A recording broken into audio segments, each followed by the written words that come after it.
Good afternoon and welcome to another edition of the show. It is the Thursday edition, the 21st day of July 2022, and for most football lovers, especially on the continent of Africa, it is a day that holds so much in terms of promise. Remember, I'm considering rather that the CAF Awards will be taking place later tonight, and we will have the best players, crowned in Africa. The big question is, will Sadio Mane retain his title as Africa's best male player, or will there be a new winner?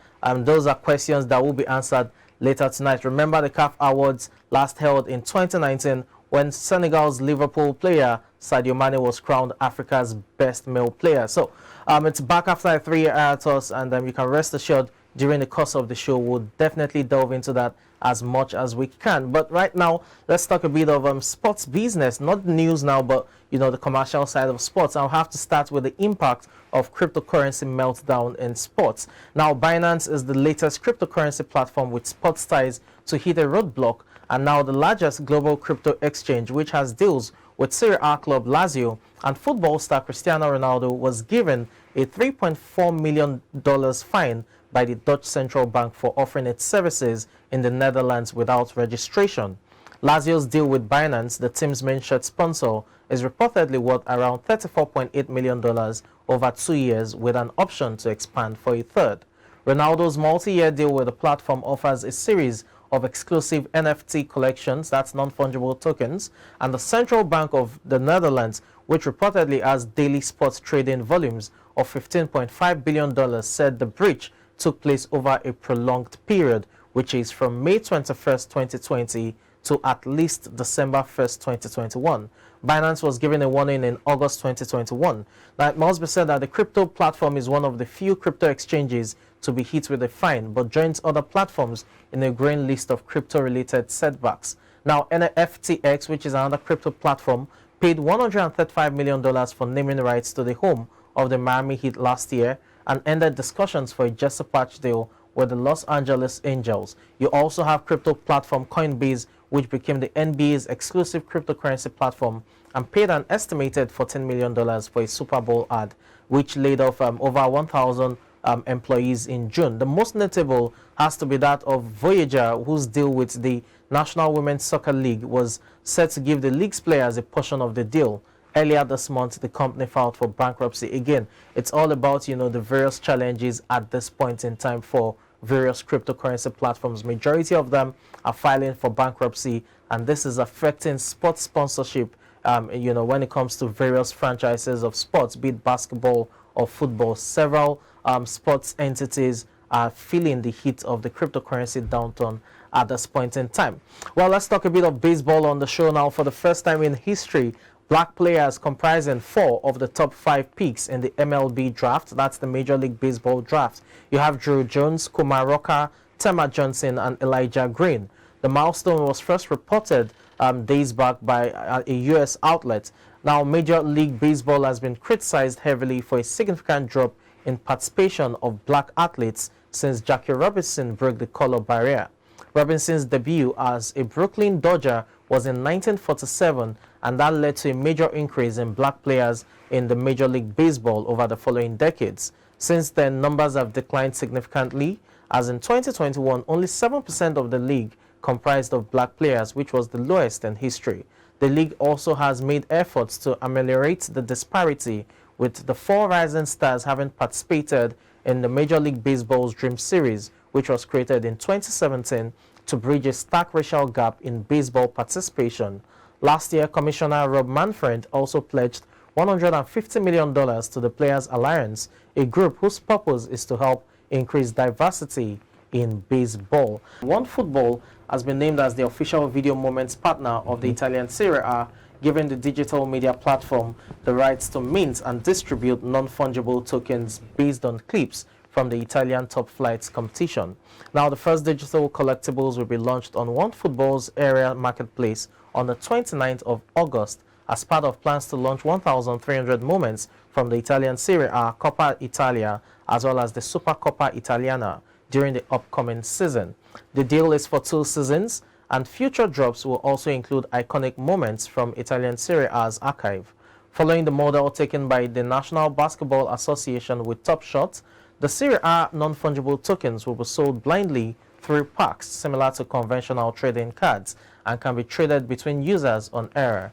The concept of video-based digital collectibles was popularized by the NBA and has since been imitated by sporting properties across the world. Indeed, OneFootball itself is the official video moments partner of German Bundesliga, that's the football competition. Anyways, it's time to talk about something else still in the world of football, and that's something that relates to sports betting or gambling, if you want to call it that. And it's interesting to see. I'm just going to get your thoughts regarding this as quickly as possible. Clubs in English top flights football league, which is the Premier League, are set to agree to a voluntary ban on betting shirt sponsorships. Now, the proposal, which is reportedly subject to certain conditions and a transition period, will be discussed at the Premier League shareholders meeting next week. As we hit home stretch on the show now, we have to talk about the CAF Awards. As I said earlier on the show, it's taking place tonight, and we'll have a new African Footballer of the Year. Well, possibly new in terms of a new winner, or still the same of the same. Talking about Sadio Mane retaining his title, although he is the favorite for the top award right there. Let's look at the men's nominees as quickly as we can. Sadio Mane, Edouard Mendy, Khalid Koulibaly, the Senegalese, trio that won the African Cup of Nations, as well as helped Senegal qualify for the World Cup. That's a strong field. Not forgetting Salah, Mahrez, Mahrez, and the rest of them. Quick one: who do you think gets this and why? I think it's Mane. Okay. Mane because, of course, he helped his national team to win the AFCON and also qualify for the World Cup. And you could say there is also Koulibaly, there is also Mendy there. But Mane has been very, very instrumental in his club. As well, yeah, Liverpool's double. Having the FA Cup and the Carling Cup, and in going to the final of the Champions League. Yes. So these things are a lot of things that you could add. You could go with Salah, but Salah just had the doubles, the same as Mane had, and probably got his team to the final. But Mane has performed more, I believe, has performed more, especially in the national team. So that's a major consideration for this. So I think Mane will go for it. Okay, let's look at other nominees as well. In the women's category now, Nigeria's own Asesa Oshoala is one of the nominees for the women's top award. You also have South Africa's playmaker, great player right there, Katlana, who is also in the mix. Not forgetting Cameroon's captain Yatro as well. Who gets this? I mean, there are other names, but we're looking at top names. Who gets this really? Asesa finished as the top scorer for Barcelona in the Spanish league for the women. Yes, also winning their league, and I think they were into the final in the Champions League. So I think I'll give it to her because she has been very instrumental. As against Katlana, I mean, South Africa may win, although that will not count. But South Africa may win, the women's African Cup of Nations. Yes, they may win the the African Cup of Nations. Sorry, but I think Asesa Oshoala has been very consistent throughout the season. If you look at her with Baka, they are very, very consistent, and she has been up her game even in the national team. National team as well. Okay, let's look at the club of the year. Several clubs in there. For the men's category, you have Al Ahly. I'm not forgetting Wydad Athletic Club as well, who are the champions of the CAF Champions League. Quite a handful of them: Petro Atletico as well of Angola, RS Bakane of Morocco, and Orlando Pirates of South Africa. Who gets this really? Of course, it's Al Ahly. Al Ahly. Despite losing the CAF Champions League, I mean, Wydad won the CAF Champions League, although Al Ahly lost in the final to them.